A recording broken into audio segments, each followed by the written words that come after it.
You found it. Your home for the best content on your favorite team, the Fighting Tigers of LSU. Do us a favor. Subscribe to the channel. Leave your comments below. And be sure to smash that like button.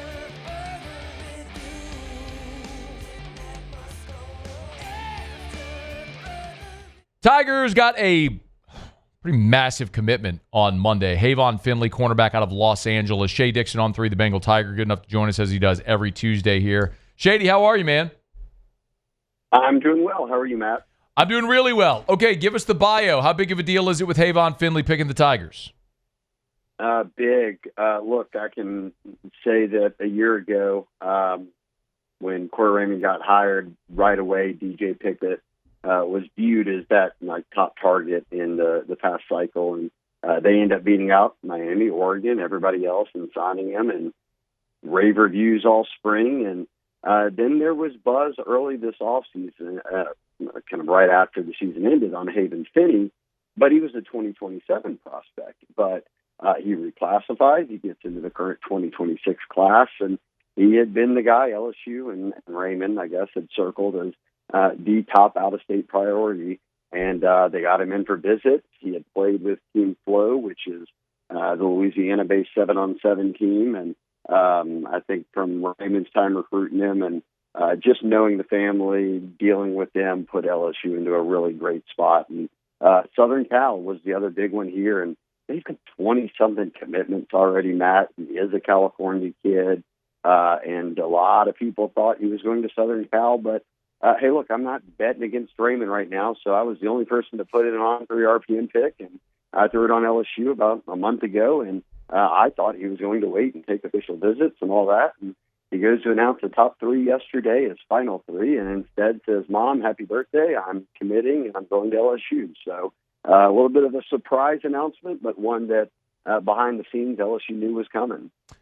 So how did they get this done? I think a combination, one, I mean, Corey Raymond's a great recruiter, and they had been on him for a while, and there's kind of a little bit of nuances everywhere here in terms of things that pushed it in LSU's direction. I think Raymond being back and being his track record, I think Finney having a familiarity with LSU's program, being a DB and being recruited, and then playing for Team Flow. Look, his family has got, mom and dad have people still back home in Mississippi, so geographically they're familiar with the area, and I think coming back here isn't like foreign to them. It's like being back close to home, so that helped out a ton. And even things like this, I mean, think about this.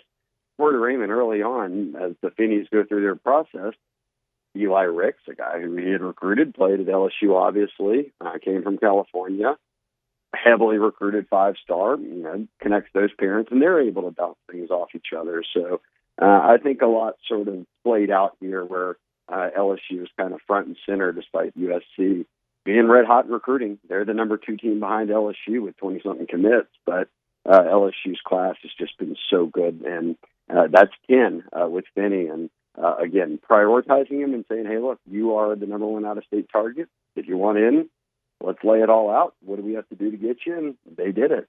Shay, you want to elaborate a little bit more on the Corey Raymond component of it all? Because that was a big topic when Brian Kelly didn't retain Corey and then when he ultimately brought him back to LSU. It's turning out that a lot of people are bringing back Blake Baker as DC, Austin Thomas in this general manager role. A lot of it's paying off for Brian Kelly right now, but specific to Corey, I mean, we've covered LSU for long enough. We know what Ron Cooper sort of started there at DBU and what Corey carried on for, between he and Engineer, I think they were on staff for probably a decade, right? And then he spends a couple years at Florida and comes back here, and you immediately see DJ Pickett, a number 1 corner, signed with LSU, and do so coming out of Florida in kind of the peak of the era where you're beating out Dan Lanning and Cristobal, who basically at Oregon and Miami people think are working with, endless amounts of money from donors or Phil Knight or whomever it might be. So that was a big one. You get Aiden Anding, who's the number 1 corner in Louisiana. They had Kate Phillips, I mean, down to the wire as a 5-star committed before he flips and stays in home and signs with Texas.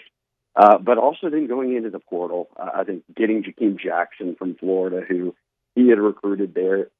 We had him as the number 3 corner in the country 2 years ago, and he played right away as a freshman and then got hurt last year, took a red shirt to just sit out, ultimately transfer. Now he's here. Mansour Delane out of Virginia Tech, who arguably may be their best portal addition, certainly the most experienced at a room where they really needed at defensive back. So I think that development, and it's a lot going on right now where you have to retain players, develop them, get guys out of the portal, recruit the high school level, and so far so good for Corey, right? Because we didn't see P.J. Woodland or Ashton Stamps or, Michael Turner, any of these guys enter the portal, which is key. Those are the guys you want to ultimately develop to where you're not relying on the portal every year. Big get, man. Tigers with 10 commits now for the class of 2026, the number 1 class in the country. On the other end of it, Shea, is they actually, as we know, since you and I last spoke, did add Bernard Gooden out of South Florida via the transfer portal. What I was told is this was a Kyle Williams play. Kyle liked him, wanted him, so they went and got him. What do you think about the addition, how it all came together, and how he fits, all that sort of stuff? Matthew Green, who works with us at the Bengal Tiger, did a good breakdown on it. But I'll give you a combination, kind of what he had written out in the biggest talking point, I think, and then what I picked up on. People want to know, okay, first off, what kind of player is he? What's the comp? 6'1", 280. A lot of people are saying a Makai Wingo type, someone who may not be the biggest D tackle in terms of height, but gets up the field really well. This isn't going to be a guy who, is playing nose tackle and holding up, blockers at the point of attack. He's penetrating, getting in the backfield. I mean, he had double-digit tackles for loss this past year as an all AAC. Honorable mention at USF. He had started out at Wake, but 35 tackles, that's a good number for a DT. I think there's not an expectation he has to start, right? Like, there's going to be a rotation of those guys, so he adds a veteran presence to it alongside Guillory, who are kind of your only 2 older guys in the room. And then Matty B had broken it down. I mean, he's got him from PFF, but versatility here. 350 snaps, Matt, last year is in the B gap, 181 over tackle, 52 on the edge, 11 in the A gap. So USF was using him all over the place. I think for LSU, Kyle Williams can kind of dial in here on him as a DT, and you've got Don McKinley there, Ahmad Bro. I think the room just got a lot better at a time where this time a year ago, who would have guessed LSU could get into the portal, look for a DT, which outside of quarterback is really kind of the most coveted spot, and not get into some paid ×3 NIL deal for a guy you're not even sure is that great, that everybody's after.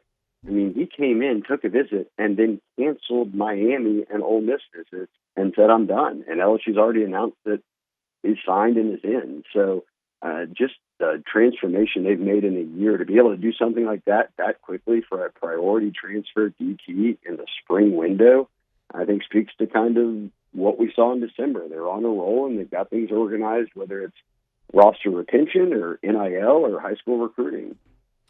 I know Friday was the deadline for players to enter the portal, but players that are in the portal could sign at any point. Do you have any insight as to whether or not the Tigers might be looking at anybody else still in the portal right now? We knew that DT, just from speaking with sources, you don't even need that. You can look at the team and watch who's out there and look at the depth chart. The DT and safety were the 2 spots that you're probably like, okay, did they add anybody else? And they got their defensive tackle in Gooden, so naturally, what's up with safety? And I can say right now the only guy they are actively recruiting in the portal is a safety, A.J. Halsey, who played at Houston this past year and put up really good numbers. So is he a guy that makes that room better? Absolutely. I think they also like the safety room a good bit, and you want to develop the guys like Deshaun Spears and others. So you brought Tamarcus Cooley in from NC State, who was one of the better players in the ACC in terms of safety play last year. So you've got a little bit of veteran experience there alongside Gilbert. I mean, you're getting better there, but you add a guy like Halsey, yeah, that boosts the room. Now, Matt, I'll say, Miami has had him on campus Monday.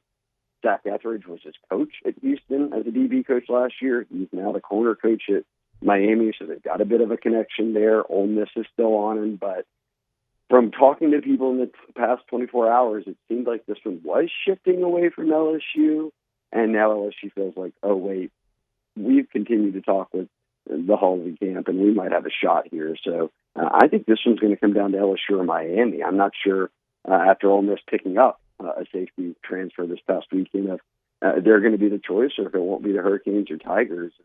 I'd keep an eye on it. They might not be done yet here.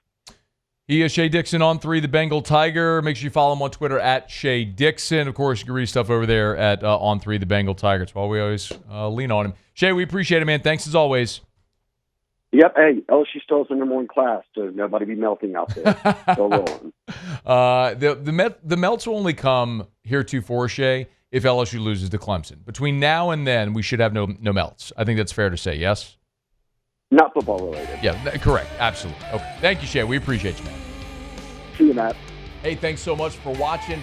Please leave your comments. I love to interact. And be sure to hit the red subscribe button below.